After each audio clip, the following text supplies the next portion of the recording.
โดยสบายดีนี่เป็นคลิปวิดีโอ60วิ EP 2ครั้งที่2เนาะก็ตามสเต็ปแล้วเฮาก็บ่มีหยังสิมาเว้าดอกก็แค่อัดวิดีโอ60วิในแต่ละมื้อ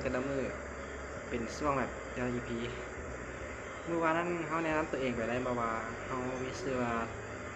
พาเพชรภูคำเป็นคนจากประเทศลาวแล้วอยากจะมาลองทดสอบตัวเองในการอัดคลิป60วิก็ไม่ได้มั่นใจว่าตัวเองสิเก่งหรือบ่แค่ซ่อมออกหาคล่องไว้ก่อนให้มันเป็นนิสัยว่าแค่ร้องให้มันลื่นเคยเลยก็ถือว่าตื่นเต้นอยู่ที่ว่าเริ่มซ่อมมาในมื้อที่2เนี่ยมื้อแรกก็แปลกๆอยู่มื้อที่2ก็เริ่มซินๆแน่หน่อยนึงก็สิลองอัดคลิปต่อไป